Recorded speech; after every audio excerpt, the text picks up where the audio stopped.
Бисмиллахир-рахманир-рахим. Мейримдүү, ырайымдуу Аллах Тааланын аты менен баштадым. Жараткан Аллах Таалага эсепсиз мактоолор болсун. Пайгамбарыбыз Мухаммад Мустафа саллаллаху алейхи вассаламга салам, салаваттар болгон болсун. Урматтуу мекендештер, урматтуу кыргыз элим, урматтуу мусулман бир туугандарым. Жалпыңыздардын кирип келген Рамазан айыңыздар менен чын жүрөктөн куттуктаймын. Жана ошондой эле ар бир кылган ибадатыңыздарды Кудай Таалам өзү кабыл кылган болсун. Келиңиздер, бул ай биз үчүн кубанычтын айы болсун. Келиңиздер, бул ай биз үчүн ушундай ырыскылуу, биздин сооптуу болгон бир айыбыз болсун. Бул айда биз кандай гана ибадат кылбайлы, кандай гана сооп иштерди кылбайлы, бир гана жараткан Аллах Таала үчүн гана кылышыбыз керек. Андыктан бул айды жалпыбыз эле мына ушул мусулмандар бул айды текке кетирбеши керек.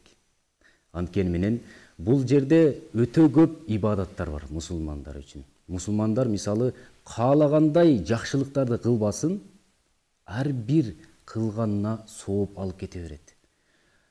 Бирок мына ушул Рамазан айында дагы ошол жакшылыктарын кылган болсо, эселеп соопторун ала берет. Мисалы Рамазан айы дебейли, башка айларда сиз бир жакшылык кылам дей турган болсоңуз, башка айларда кадимкидей эле өзүңүздүн жашооңуздарда эле кылып кете беришиңиз мүмкүн да.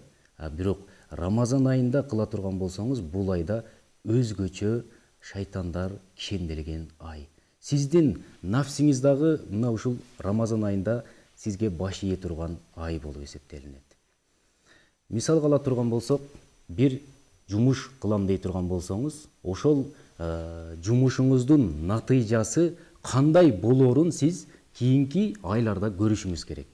Мисалы, бул айда сиз Куран окуйм дедиңиз. Бул айда мен Куранды окуп амал кылам, Курандын маанилерин окуп чыгам, же болбосо Куранды хатым кылам, же пайгамбарыбыз саллаллаху алейхи вассаламдын хадистерин окуймун деп өзүңүзгө өзүңүз сөз бердиңиз. Демек, мындан чыгып атат, сиз өзүңүздү тарбиялаймын деп убада берип атасыз.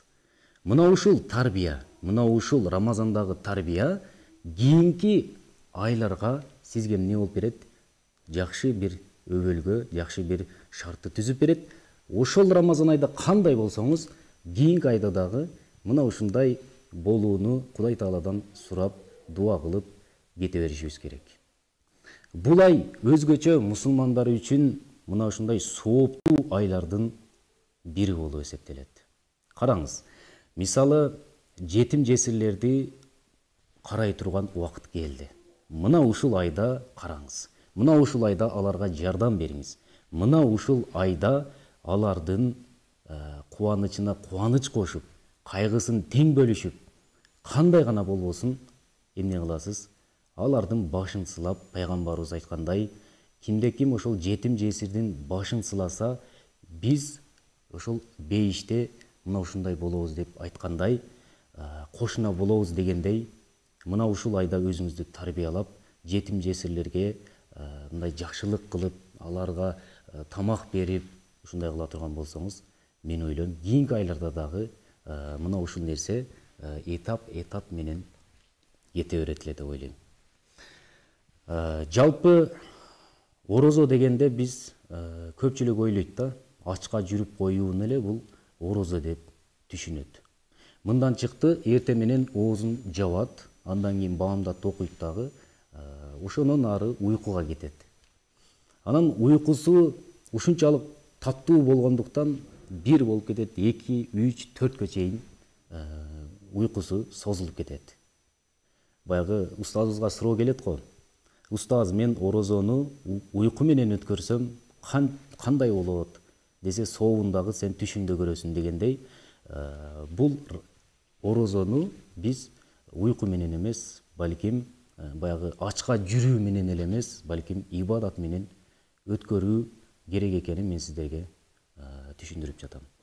Эми мындай караңыздар. Рамазан ай келди, демек орозо тутуу мүмкүнчүлүгү болду деген сөз, бул биринчиден биздин оозубуздан мындай жаман сөз чыкпаш керек. Бул ооздун орозосу болуп эсептелет. Оозубуздан жаман сөз чыктыбы, демек биздин орозобуздун бир кандайдыр бир кемчилик болуп калды деген сөз. Ошол себептүү биз оозубуз менен дагы орозо кармашыбыз керек. Тилибиз менен дагы орозо кармашыбыз керек. Ошол себептүү кийинкиси биз кулак менен дагы орозо кармашыбыз керек. Бул кулактын дагы орозосу болот. Мисалы кулак кантип орозо кармайт десеңиздер, жаман сөздөрдү, гыйбат, ушак, кээ койчу баягы сооптуу болбогон нерселерди сүйлөө, музыка болсун жана башка баягы ислам шариаты тыйган нерселерди угуу, бул мына ушул орозо кармаган адамга тыюу салынган нерселер. Бул да болсо кулактын орозосу деп айтат элек. Андан кийин колдун орозосу. Бул кандай болот? Эгерде колуңуз менен буга чейин жаман иштерди кылган болсоңуз, жаман мындай адамдарды жаман жакка бура турган бир нерселерди жасай турган болсоңуз, бул Рамазан айында орозо кармаган болсоңуз, демек мына ушул кол менен жалаң гана жакшылык нерселерди кылышыңыз керек болуп калат. Бул да болсо колдун орозосу болуп эсептелинет. Ошол эле бүткүл дене мүчөбүз орозо кармаганга не болуш керек? Даяр болуш керек. Жанагы башында айткандай, көздүн орозосу, кулактын орозосу, колдун орозосу, ошонун арасында буттун дагы орозосу сөзсүз түрдө болуш керек. Буга чейин сиз жаман жолго баскан болсоңуз, эми жаман деп айта бербейин, мындай туура эмес жака баскан болсоңуз, эми бул Рамазан айында сиз жалаң гана жакшы жака басышыңыз керек. Мечиттерге барыңыз, кандай сонун таравих окуйсуз. 20 рекет мына ушул таравиде турганда сиздин нафсиңиз ушунчалык рахат алыш керек. Анткени таравих деген бул эс алуу. Мусулмандар үчүн мына ушул таравих эң чоң бир сооптуу амалдардын бирөөсү экен. Ушул бутуңуз буга чейин сол жака баскан болсо, эми мындан кийин жалаң гана оң тарапка басыш керек. Оң тарап дегеним сооптуу амалдарга басыш керек.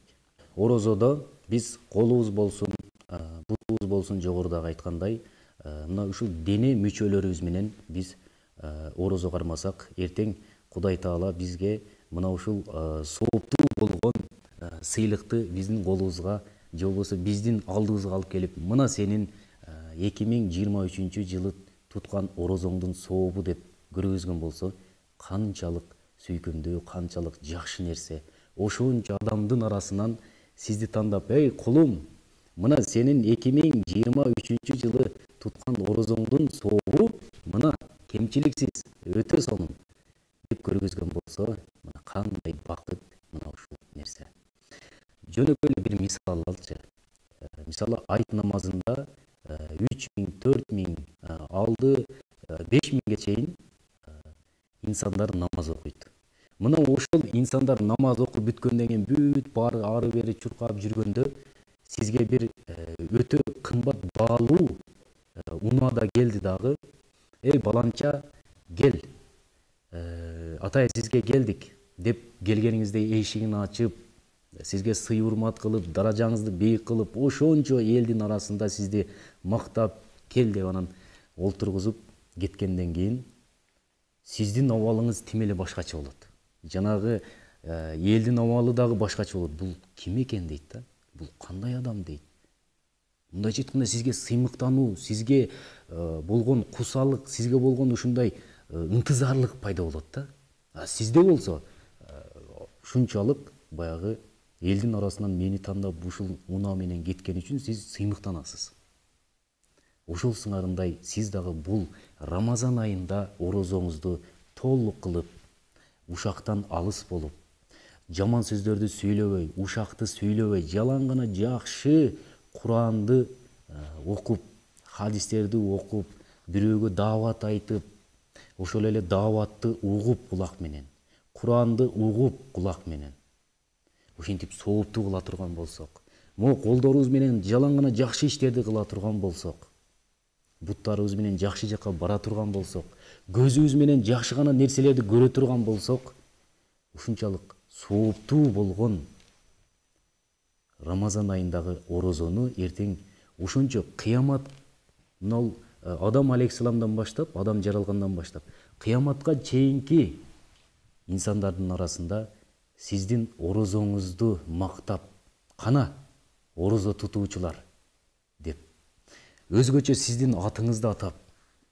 периштелер жар салып, эй баланча, кел мына, сенин орозоңдун соомуна, кел мол бейиштин Райян деген эшигинен кир дей турган болсо, канчалык сыймыктанасыз, канчалык өзүңүздү башкача сезесиз. Бул дүйнөдө жанагы мисал келтирген сыяктуу, эртең ошол бейишке киргизип атып, Райян эшигинен кирип баратканда, мына ушул Рамазан айындагы сооптуу болгон орозонун сообу ошол жерде сизге, көзүңүзгө кадимкидей майдай көрүнөт. Ошол үчүн дайыма, качан болбойлу ушул Рамазан айынын орозосуна өтө дыккат менен мамиле жасашыбыз керек. Дыккат дегенде абайлашыбыз керек. Көпчүлүк учурда бизге мына ушундай суроолор келе берет да.